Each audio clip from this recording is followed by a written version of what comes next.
Girls, children of all ages, welcome back to the Beyond the Summit Southeast Asian series. This is Lyrical Dota, joined today by Danny Lee Cass as well as Corrupt Drop Bear on the stats. We're actually in the game this time around. We're here for the draft. It's going to be happening. Kingdom up against Execration. Should be an absolutely fantabulous series, as we've seen a couple of pretty interesting games here. So move on into the game three. Danny, are you excited about this one, and what are you hoping to see this time around? I'm very excited, and I would love to see an equal game, a game where both teams can win and that no one has that massive advantage that we saw in either game. Previous game, you could say it was to a certain degree even between Execration and Kingdom, but there was still Kingdom who had the Rax advantage, that still had all their towers up as well. Not all their towers, but their T3s at least. So Execration didn't have the easiest time there, but I want to see a full-on 5-on-5 game where there's no one that is just absolutely far ahead.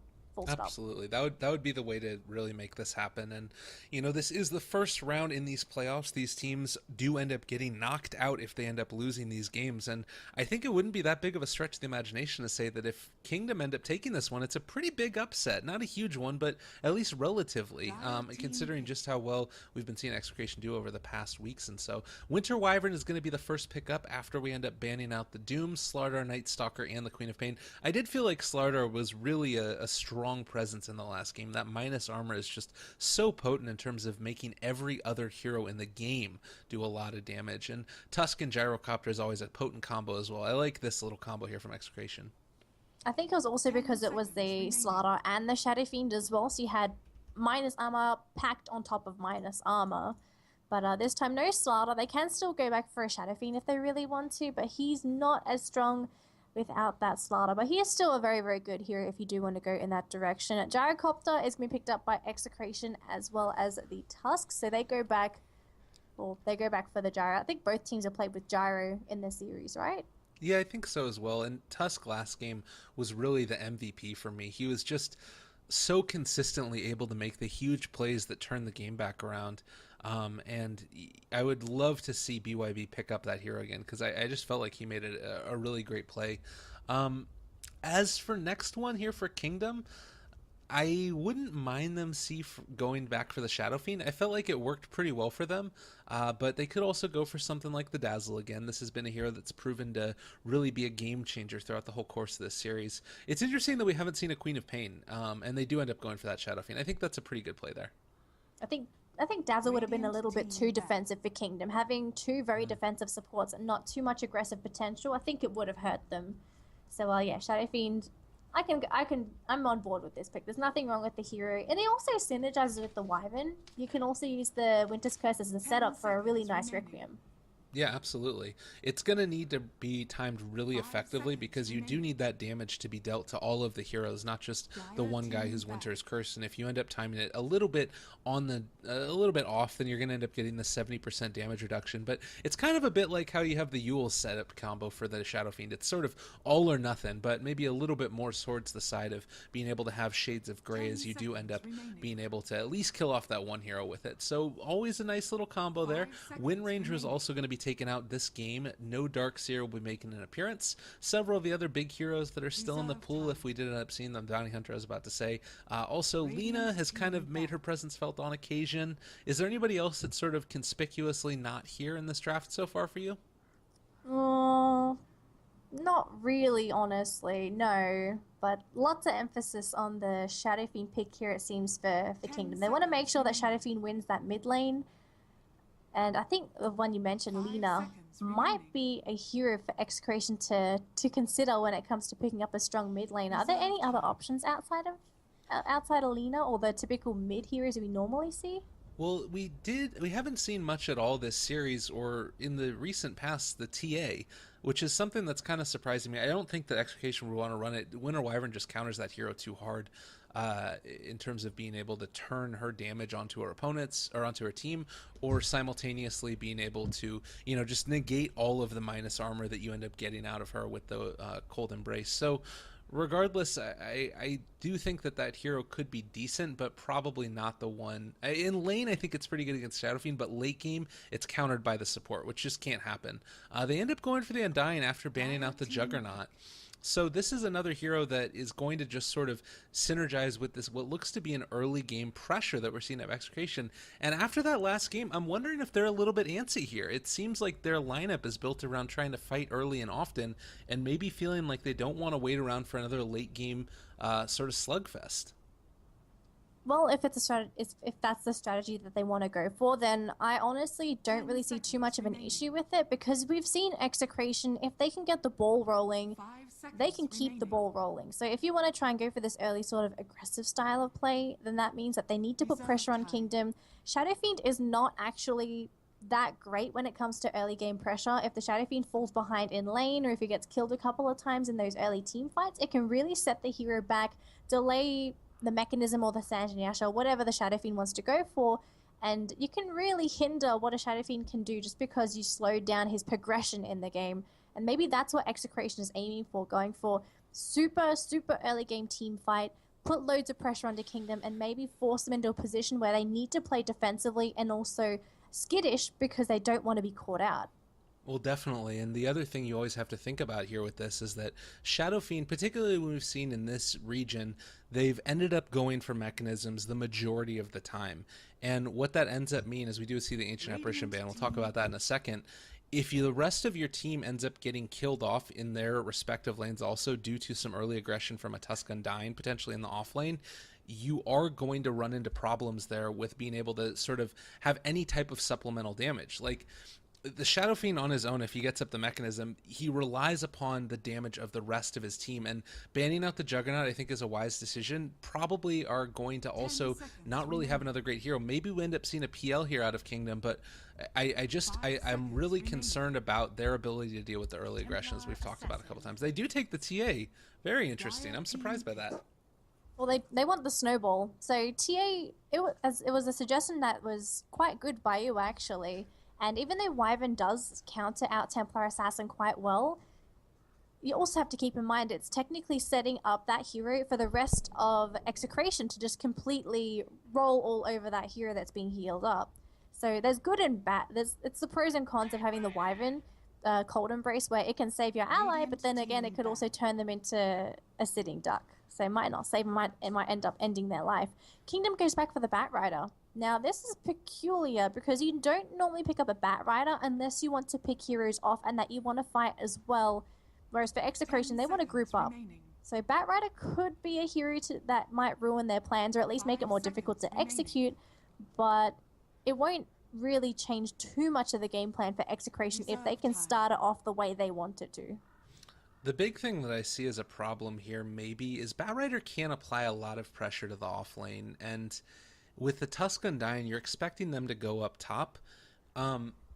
Maybe here, like, so that means that your Gyrocopter is a little bit more vulnerable. Dazzle's still in the pool if you wanted to run him to help keep him alive. But honestly, Dazzle's not the best against Batrider either because you still have the damage over time that might be able to tick through to the throughout the duration of the Shallow Grave.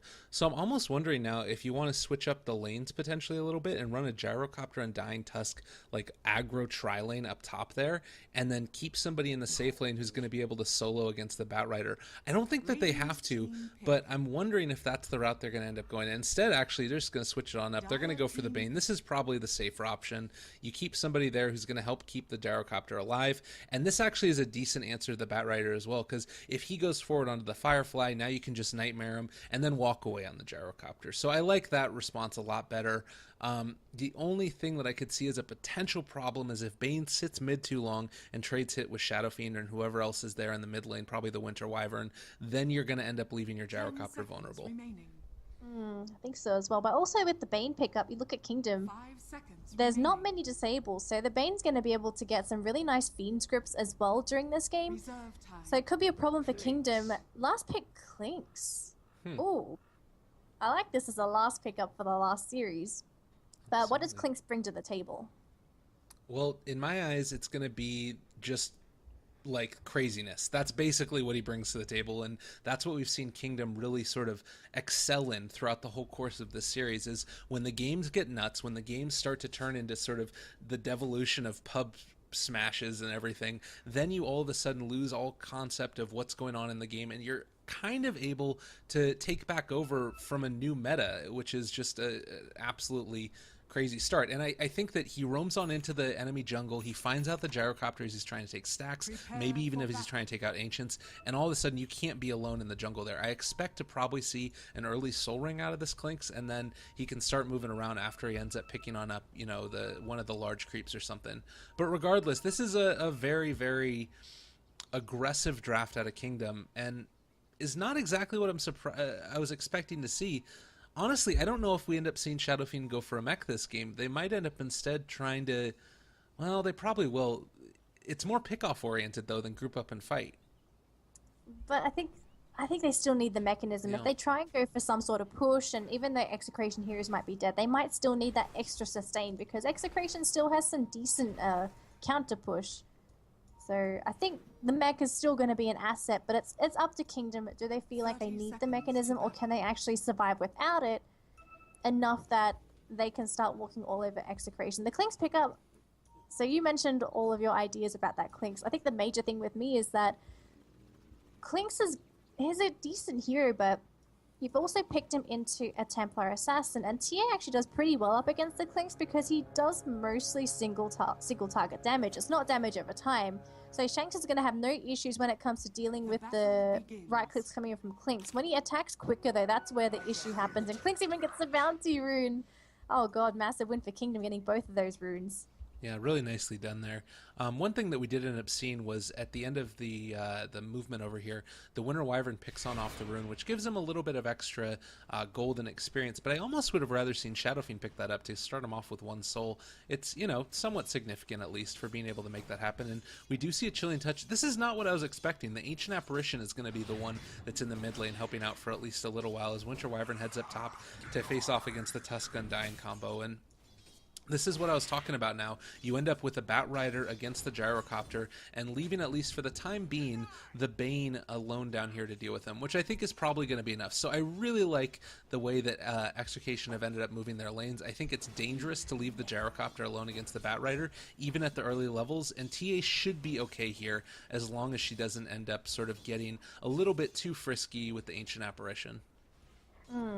So overall, really good stuff for both sides. Now let's see how the lanes happen for both sides. Is it going to be good for one? Is it going to be good for the other? Bottom so far, it's looking relatively okay for the Bat. He's being harassed out by the Bane, as you said beforehand, but he's not being completely zoned out. He's still got the creep wave going towards the tower, so it's looking pretty good for him. Up in the top lane, lots of pressure actually in that top lane. Look at Ponyo. His HP is down to 26 already, has to pop a salve. And we're already seeing the strength of this aggressive dual lane coming out from Execration. Tusk and Undying together, they can dive towers early. And that could be a problem for Kingdom as they're running very fragile heroes. BYB, they're being harassed out by Fruits here. And he won't lose his life, unfortunately, unfortunately for Fruits, as the Winter Wyvern's base attack is a little bit too low. But they will harass him out in the meantime. But it's not end-all for Execration's off-lane. Mid-lane, TA is CSing equally with the Shadow Fiend. So it's not the best situation to be if you're a TA, but what can you really do if there's an AA? Yeah, definitely. It's a tough situation. Another thing to keep in mind as we move into this is how the jungle farm is going to end up being distributed. So we do have a 3-stack right now on the hard camp over in the Dire jungle. Now, there's 2 ways you can look at this. One is that you end up giving it to the Shadow Fiend to give him a really good start. And I would love to see an early rotation on in here by the Tusk, probably. I think that Undying can probably sit in the lane a little bit longer, but Tusk is going to be able to move on in there and probably help to get a kill on the Shadow Fiend if they wanted to do that. And then that puts the pressure on him where he wants to catch up, and then you're not going to be able to have the luxury of Bat Rider running into the jungle to try and farm on up his Blink Dagger. Instead, that farm will be regulated to the Shadow Fiend, so that way he catches up and isn't just a useless hero throughout the course of the game. Oh, catches Crash Bandicoot on the high ground. Firefly is going to be able to sustain him, though, and unfortunately, they're not going to be able to catch him. Gyrocopter thought about moving over for that one, though. Well, it would have been nice if they got that kill, but what could you really do? Bandicoot just gets out. A little bit too elusive with those boots on that Bat Rider. If he didn't have the boots, I think it would have been a little bit easier for Execration to get that sort of kill on the Bat. And it looks like they've now rotated the AA into that top lane to ensure that they have the backup necessary for Ponyo if he gets dove on. Because now we're taking a look at these two heroes in the lane. They're closing in towards that level 3 mark. Incredibly tanky. They can honestly tower dive whenever the hell they feel like it, or they can just bypass the clinks and go for the supports instead. I honestly would not have any issues with that. But again, it's up to them whether they want to do so. And it looks like BYB just runs through the lane. And they're going to look at the supports here. They will go for a bit of a slow onto BYB, but the snowball, it's going to be turning only onto the creep wave, so a bit of a taunt onto the supports. BYB are losing a load of HP and having to be there with the body blocks to slow down the supports, and looks like these two losing a little bit too much HP because of that chilling touch. Yeah, it's a little bit scary, and it looks like they're going to pop dust there also. Not exactly sure. I think that they were worried about the clinks being on top of them. Regardless, we talk a little bit about the mid lane a lot, and we didn't touch on the fact that this top lane is going terribly for the clinks. He's 9-1 in terms of the last hits. Compare that to 17-10 on the gyrocopter, and that's what the pressure is that allows you to really have a great time here. And now we're also going to see this rotation that I was talking about. Tusk is heading back to lane. We do see Shinx manning up against the Shadow Fiend, does dodge away from the last raise. Nicely done there to make sure he doesn't end up getting killed off. But they think that probably what we're going to end up seeing here is TA dropping her bottle, leaving it on the ground, and maybe Tusk TPs in to see if they can help him out. But already in position, Fruits as well as the Ancient Apparition are ready to get in here. And there's the TP on. Tusk is a little bit far forward. I don't know if they're going to be able to get this kill, though. It's a very tense moment. Shards are committed now, but they're coming around the backside. They do end up getting hit on by a couple of heroes. Maybe if they're able to keep them alive through the snowball, nice, they're done by BYB, and they're not going to be able to get the kill on the TA. So even the Batrider roaming on in. This is kind of a little bit of a crazy situation and leaves a lot of room up top as well as in the bottom lane for both the Undying as well as the Gyrocopter. Yeah, I found it very, very peculiar for Crash Bandicoot to come in, but maybe they were expecting Execration to be a little bit more, to stay a little bit more, and that he maybe would have been able to get sticky napalm stack stuff. He doesn't get it though, and he TP'd in, but then he's also going straight back to Fountain. I thought he would have maybe at least attempted to go into the jungle. Yeah, it's kind of odd. Oh, Snowball meanwhile onto Ponyo. They're going to be able to catch him here. They don't have the dust committed as of yet. They do end up finding him now. Also end up popping the mango. Zombies are on top of him, and he is going to go down. Unfortunately, with all those TPs on into the mid lane, nobody's there to help him on out when they need help top. And that is a little bit unfortunate, as it looks like the Undying's going to be able to walk away. Tusk might be in a bit of trouble here, but this is just an Ancient Apparition, and with no help nearby, honestly, he needs to be a little bit careful. There's an opportunity there for Tusk to turn around, but didn't know where the rest of the enemy was, and First Blood, go in the direction of the Radiant. That's when both supports had already left the lane, so it was good decision making for Execration, knowing that there were no TPs available to help out that Clinks. So already seeing the strength of this aggressive dual lane, incredibly tanky, don't care about towers, don't care about anything. They are, well, not invincible yet. If they get some more farm, they can be, but looks like they might try and jump onto BY. They need the Wyvern here, I think, if they want to try and kill him. But they will try and go for a little bit of harassment, at least, to really shove him out of lane. Actually, one more right-click would be enough to get him, but looks like he gets out safely. And Ponyo, he doesn't get the kill, but I think at this point, if he can just get the lane, he's happy with it. Yeah, he's definitely underfarmed, and that was really close there. The Strafe in combination with the Searing Arrows as well as the Chilling Touch, it's a lot of damage very swiftly. And meanwhile, the Winter Wyvern continuing to stack on up this jungle. We're up to about a 4 or 5 now on the hard camp, and it's kind of feeling like we need to be able to react pretty quickly here. I think that this is going to be a pretty decent stack taking, and it looks like it's all going to be going to the Shadow Fiend with some levels going to the Winter Wyvern.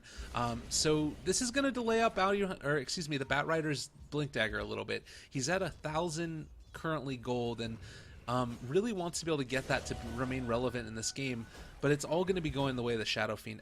I'm not sure how I feel about this. Considering he was already relatively close to the top of the net worth, I almost would have rather see the bounty or the Batrider go for it and then start making moves around the map. I agree with you 100% there. I'm really surprised. Maybe they feel like they need that first item on the Shadow Fiend more than the Batrider Blink. Although I feel like Crash Bandicoot, well, I guess then again, look at Crash Bandicoot's level. He's level 4. He's not really close to that level 6, and I think Yoru did not crash. Oh, he crashed the party. The stack didn't happen. Oh dear. Dire's bottom tower is under attack. It happens. It does happen. We're going to end up seeing a tier 1 tower go down here in the bottom lane as the Gyrocopter and the Bane are going to be able to take it down. Top lane, are they going to be able to actually take on out the Clinks here? He's in a little bit of trouble. They don't have another snowball for a little while. Soulrip has in the area if they want to be able to commit that one. Tombstone has already been taken out, and it looks like Undyne's going to be able to get away on 58 HP. They do tossing out one more shards onto the Clinks, and there's going to be the TP away. Could have gone for the raise, not going to be able to get there in time, as we do end up seeing the Undyne just walk away from that one. Easy breezy, and they're in a pretty good spot. They didn't lose their lives, and I think the scenario here for Execration is that, yeah, they didn't kill the Clinks, but they had to send them back to base again, and this is a situation that you don't want to be in if you're a Clinks. He's buying a Soul Ring, as you suggested, and Ponyo's really not having the best time in this game, and I want to point out the weakness of the Clinks is that he is in a similar boat to Outward Devourer as well as Ricky, where these are heroes that, yeah, they can farm like traditional heroes, that's fine. They don't have the best wave clear, and you don't typically want to be in lane farming with them constantly. You want to be getting gold through kills, and because the Clinks is set so far back already, he's not going to be able to contribute too much without his teammates to help him out. So this Clinks, he can come back with kills, but he might put himself at risk doing so. But you still don't want to sit in lanes with him either. It's just there's not a great place for him, and he hasn't snowballed enough in laning stage to be able to really start, going into the jungle and picking people off. And honestly, Extrication isn't a draft that they're going to want to do that a whole ton. You've got the early aggression that's coming out, and probably going to be able to find a kill here on the Shadow Fiend also. Oh, this is going to be devastating. If they're able to take him out before he ends up getting all of his gold spent, we got to watch this very carefully. He is going to maybe be able to go on down here and doesn't quite get off his gold either, ends up losing a decent amount of it in that engagement. That is so frustrating for a Shadow Fiend. It's really upsetting. He's sitting on a lot of gold though, 2.5k. What is this supposed to be? I'm not exactly sure. I'm wondering if he's debating between going for Sanj and Yasha and going for the mechanism. Again, the big problem that I ended up seeing with the mechanism for the Shadow Fiend is that if you get it and you don't have the damage from the rest of your team, you really don't contribute a whole heck of a lot to the team fight. You need somebody. That's why you end up seeing sometimes the Shadow Fiend Gyrocopters. We do see the Fiend script on top of this Ancient Apparition, and this is going to be a kill here as the shards come through, because you need the amount of damage to follow it up in conjunction with a Splinter Blast maybe from a Winter Wyvern. I don't think he really knows what way they were going to go, and he's actually going to go for a Shadow Blade. This is rather peculiar, but I've seen games where Shadow Fiends pick up Shadow Blades and they turn the game completely on its head because the other team doesn't expect it. So if I was Execration, I honestly would not be expecting a Shadow Blade. If they do scout out the Shadow Amulet though, then they're going to have an idea, and they can already start preparing for this. Because you know what? Kingdom has a Clinks, and Execration was going to buy detection anyway. So Shadow Blade this game, but they have it. So it's not going to be that big of a deal for Execration really, but they just have to know that it's up, and they don't right now. Unless I think they may have seen it with the illusions actually. Depends if they checked Lee Honky or not. Well, this is going to be the reveal right here in just a second or two. He's going to try and take this out. If he doesn't get a kill with this, this is like terrible. He's trying to go for the perfect angle, and I don't know if he's going to be able to find it. Winter's Curse committed. That's going to be coming on out and able to take him out. So the Winter Wyvern is the one who ends up getting the final kill. Shadow Blade revealed. It looks like at this point in time, Clinks might end up getting killed if he's not careful. He ends up bottling the invisibility rune. They don't have any reveal at this point, though, so Clinks just walks away from that one. So that's about the best that you could hope for. That's the play, and I don't know if we're going to end up seeing Extrication get caught out like that again. They shouldn't, but the thing is that what makes Shadow Blade so great on the Shadow Fiend is if you're going up against a draft that isn't going to stick together, is going to consistently move around by themselves or in groups of 2 or 1 or maybe even 3, Shadow Fiend can go for small pickoffs like that, and he can't really be punished. Whereas if Execration decide to move as a unit, as a 4 to 5 man unit, then it becomes more difficult for him to actually land those Requiems. So depending on how Execration move, it could be a relatively easy game for Shadow Fiend, or it could be much harder. They get a kill onto the Bane, which is it's nice, but it's just a support. They're going to go for a secondary smoke as well. They don't have Lasso though, so going to be quite a bit of commitment. No Winter's Curse or anything. They don't have Disable if they find anyone. So we got the Shadow Blade pretty early in terms of relative to how you normally end up getting it, but I really don't love it, particularly with the Clinks. I think that it can still find those kills, and I like it a little bit more because you're able to set it up with either the Lasso or the Winter Wyvern ultimate. But relying so much upon this, it feels to me like maybe you're sort of losing the value of the hero in other ways. I guess that it's hard to fight into the lineup given what they have anyways. Clinks is going to run on into them. I think that this might be almost gem time for Execration as the next big item on one of these heroes. And if he wants to, he could opt to go for him. Isn't going to be planning to go there for the kill on the Undying, and instead setting his sights on the Gyrocopter, who is a bit of a tasty snack if they're able to catch him. Blink Dagger is up on the Bat Rider, who's coming on into the middle of him. Firefly has been committed, and this should be an easy kill as the A blast is going to come on out. Actually, Nando dropping a little bit low. Is he going to be able to find the kill on the? He actually kills off the Bat Rider, and Clinks hasn't taken him out yet. Also, the Shadow Fiend dies in the mid lane.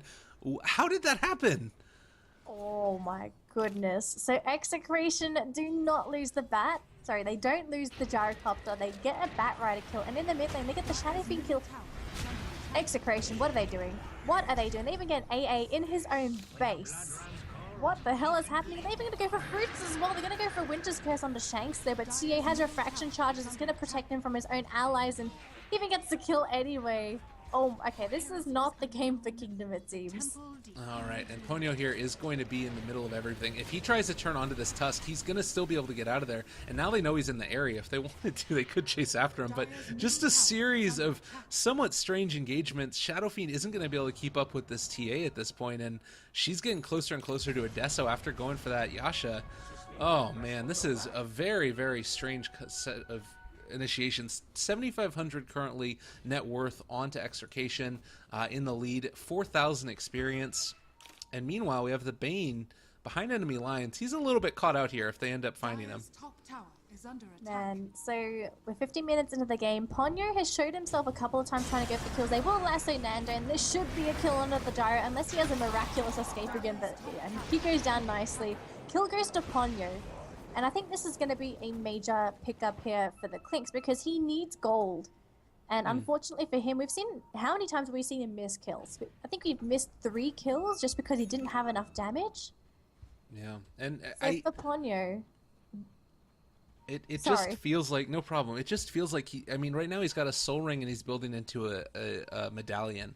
So like, fine, you're going to be able to sort of hit a little bit harder, but I don't know if you're really going to be able to stand up to any of the AoE damage that's coming out from here. If Gyrocopter or the TA about to jump on top of him, like, they can find this kill so easily. He has such little HP, 720. He's not in a position where he can fight. It's just going to come down to them actually finding him, and I think that probably a gem is going to need to be an investment that they make. I'm just wondering, when does Execration want to pick up that gem? Because they've got items that they're trying to finish up as soon as possible. Has Tusk finished the mechanism? He does. It's actually coming on the courier now with the TP scroll for Lumik. So Mech is done for Execration. They have a Deso finish up on the TA. This is the perfect timing for them to make things happen. Yeah, absolutely. And it's worth knowing that the Clinks just picked up Aditi as well as his medallion, so is going to be able to fight a little bit more effectively, and probably based upon the movements that he's making right now, going to go for trying to push on out this top lane and taking out the tier 1 tower. Roshan is available if they wanted to smoke on into here. There isn't the best vision. Well, actually, there's great vision all around it if you end up seeing. Pretty much Dire have complete and total vision of their jungle and are going to be able to see everything that's going on here, as we do see Execration just continue to try and get on up the farm. I do want to see them try to move on into a fight, though, because, like you said, they have this great power curve. It seems a shame to waste it. I'm really surprised. What are they waiting for? Are they hoping that someone comes out and their baby fed a kill? Are they waiting for something? Is there anything that they're waiting on Nando, perhaps? He's got a Yasha. No major items on him, but I think that might be more than enough for him to just fight early. Maybe they're worried about the Shadow Fiend. I guess that probably is a big part of it also, is that if they do get initiated on with the Winter Wyvern Curse into the Shadow Fiend ultimate, like, he hasn't been showing in lane, and as soon as he does, then they start to move around and make more stuff happen. So that rocket is going to eventually hit on top of him, but this is going to give them a little bit more more leeway to move on over here, as we do end up seeing Shanks just push on down this tier 2 tower. And this is a pretty great engagement here. Now we do end up having the Clinks getting caught out. Oh god, the Bat Rider ultimate has been committed at this point on top of the Bane. They do end up dropping down the Sentry Ward, just barely able to catch him. He's actually stuck in between those trees there, and they end up dropping the Sentry Ward. The Brain Sap is going to be enough. A-Blast coming on, going to connect onto 3. Also the Requiem of Souls, nice Nightmare that defensively. I think that we're still going to see the Bane go down. They don't have enough damage here, but it still is a trade at the end of the day for the Clinks for the Bane. I think that's worth it every day of the week. For Execration, of course. And they're losing the Clinks again. So this Clinks is now sitting on 2 deaths, 1 kill, 60 CS. They get 8 of Roshan though. Now Nando, he wants to kill onto Fruit. He's going to try and go into over the tree line with the with the Arctic Burn. Sorry, he goes down pretty quick. Shadow Fiend was thinking about going in there, but too exposed if he tries to go for a Requiem in all those heroes. And even if there was a Winter's Curse, I think it would have still been risky because there was an Aegis on the TA. Well, and TA also has a Blink too in the stash. The other thing there was that they committed the A-Blast, they committed the Requiem and the Bat Rider Lasso all for a kill on the Bane, and then they weren't able to defend Roshan.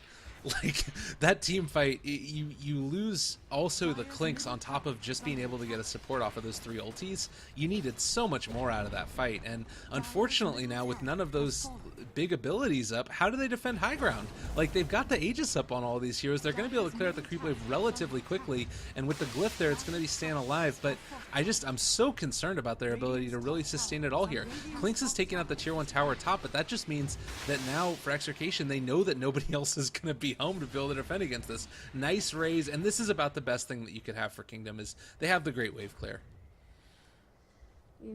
So for Execration, it looks like they don't really feel too comfortable pushing in the mid lane. So they back up, and it looks like they're going to try and go Clinks hunting, it seems, as they know he's up top, so they have detection. There's a blink on Shanks. Gonna go for the rune first, it seems. Just a bounty, down towards bottom. Invisibility rune, of course. Just give it to BYB, it's fine. It'll be set up for somebody, or they'll scout someone out at least. But they know that he is invis. Can they jump on the Clinks? They need detection, they know he's there. Ponyo, he's fine. There's no detection on TA. If Shanks had detection, then Clinks is gone. He was running through that Sentry Ward, and they were just looking for one last hit. They are going to catch sight of him again, and he might actually just drop down a call down to see if he can find him, but not going to be able to do it. Still such a weird game right now when you end up having all of these heroes with invis going around and trying to find each other out. It's just it ends up creating these very interesting dynamics where you never feel safe anywhere all across the map. And that's an issue, because if you don't feel safe, you just can't go for the plays that you want to. And BYB, invis ran out just as the Shadow Fiend backed up with the Shadow Blade. So, oh, they're going to go for a really nice kill at Nando. Actually, and Gyrocopter just got completely caught out as there was no vision over there, so they had no idea that there were all the Kingdom heroes rotating onto the side. And Execration, they lose the Gyrocopter. They got heroes still moving into the mid lane though. This is quite ballsy. If Kingdom wants to go for a beeline towards the mid lane on those 3 heroes, they absolutely can, and they don't have to worry about a Gyrocopter cooldown. Yeah, and with the Aegis still up, it's kind of an interesting point. I think that they probably wait at this point for the Gyrocopter to get back up, and he TPs to the mid tier 1. Maybe they wrap around here, and actually if they can find this kill, this is going to be huge, because Gyrocopter is going to be back up. They're going to be able to do it. Walrus Punch is going to be committed. Desolator damage going out as well. The Tombstone has now been dropped. Crash Bandicoot in a little bit of trouble. He's getting slowed on down by the TA trap. They're trying to chase. Do have that blink dagger you talked about. There's the A blast. He's not going to be able to throw that one out. He is eliminated from the fight, and now Gyrocopter with the creep wave is going to come join his buddies. They're chasing now immediately after this Clinks. I don't think that he does have detection at this point, but is going to be able to lay on down the call down. It's starting to not quite hit, unfortunately, and is sort of wasting his time. Probably just wants to head on up to the mid lane, where that's where the action is, and they're going to start taking down the tier 3 tower. And Kingdom, they can't do anything about it. They've got no Winter's Curse. They've got no Shadow Fiend for 17 seconds. They've got a Bat Rider with a lasso, but even if he lassos somebody, the damage follow-up is not quite there for Kingdom. So let's hope that they're going to be able to salvage something at least, because if they lose a Rax now, it is way too early for them to lose a Rax. So here we go, straight onto Nando, onto the Gyro. He's going to be kept alive with the Glimmer Cape, and Crash Bandicoot survives just by a tiny bit, but that was also going to be set up here for Execration. They finish him off. There's no lasso. There's no Batley Honky, though. He wants to come and gets one hit off. Couple of races. Has the rope. Actually gets punched into the air. And all the damage from Shanks actually bursts him down the process. Now Fruits going to go for the curse. They were going to kill onto Shanks, but it's an Aegis. They really don't care. Now the Wyvern gets shot down. Ponyo's still alive with Yomu Kompaku. And all of a sudden, TA 2 hits onto the AA. He melts, and now the dust as well onto Ponyo. And a complete team wipe for Kingdom. No buybacks. They honestly could lose another T3 if they want to try and go for this in Execration. They're thinking that thing. T3 gone, Rax gone, and Kingdom with no buybacks. I think this is it. Oh my goodness. Really great there. The team fight, the execution, all of it. And you saw the Batrider jump on top of the gyrocopter, I believe, and try to take him down. And they just weren't able to burst him down quickly enough. And in fact, the Batrider ended up getting taken out. Like, that's not the way that the initiation is supposed to go. And you're really feeling just the power of this TA pick here. I was expecting more to become of the Winter Wyvern being able to keep him alive, as we do end up seeing and hearing everything crashing abound as the Kingdom crumbles. It's all good, don't worry. Kingdom crumbles, I'm going to say it again. And I think that they're finally going to end up being able to get out of here. So the Tier 2 tower is still up in the top lane. Kingdom do not want to drop out at this point. They are so close to being able to move on in this tournament, and unfortunately, I don't know if they're going to be able to have enough to make it happen. In terms of the net worth lead, 20,000 at 24 minutes into the game. Experience is hovering around that 14K mark. And just all across the board, they have everything that they could possibly need to push on forward. And I don't see them stopping anytime soon. They don't have to, because they know that these heroes in Kingdom, they're not quite there yet. They know that they're not at full potential as of yet. And obviously, if you're at that point where you can do this now, and Kingdom's not ready for it, just go for it. Just push it down, finish up the game. There's nothing stopping you. And for Kingdom, do they have anything that could really stop this? I honestly don't think so. They will get a kill on Nando, who is going to be caught out by both the Shadow Fiend and the Clink's Winter's Curse has to be committed, although the healing's going to be there. Nando, Ghost Scepter, he will get picked off though, as he gets landed on by the Ancient Apparition. But here comes Lee Honky, going to be taken down by Lurik with the Fiend's Grip and the punch as well onto poor Ponyo, who just got crit to hell by Shanks. Blink out by the bat as he knows he's not going to be able to help his teammate out. And we now have a T2 tower that's going to go down. One hero, sorry, with no buyback, which is the Shadow Fiend, and Kingdom in a defensive position whilst defending super creeps. Oh my goodness, it's 20-6. That's all you need to say. It's ridiculous. It's just a very, very large lead that was taken early by rotations, maybe moving a bit too far forward, not able to get off the Cold Embrace. They do end up connecting there, but the Nightmare is going to be committed to keep Crash Bandicoot away from his buds. The Snowball breaks away from that Flaming Lasso. He's going to drop to Shanks, and now I think that this is finally going to be it, as Kingdom are soon to throw in the towel. I am sure of it. We are also seeing the Courier go down. In terms of net worth, what was that? That was actually the Radiant Courier that ended up going down. So they end up losing the Mechanism and the Urn, but you know what? To no avail. GG ends up getting called. You are going to see Execration move on to the next round of the Beyond the Summit SEA series. Oh my goodness. So this ends up being a raffle stomp for Execration. No issues. They won the lanes. They found the objectives, and Kingdom had no chance to come back. Was there ever a point in the game where Kingdom had a decisive team fight? It didn't feel like it. They got 6 kills throughout the course of the match, and or 5 kills rather, excuse me. One of them was a suicide that ended up happening, and I never felt like there was ever a point where they were in the lead. The draft I felt was so superb out of Execration. You looked at the way that those lanes were set up. TA was going to be fine there. The pressure from the Undyne and the Tusk onto the Clinks just made him really useless throughout the rest of the game. And then the Bane was able to keep the Gyrocopter alive against the Batrider, which can sometimes be a difficult matchup if you're not careful. So all in all, good draft of the lanes, good execution, 12-0 and 5 TA, everything that you could possibly hope for.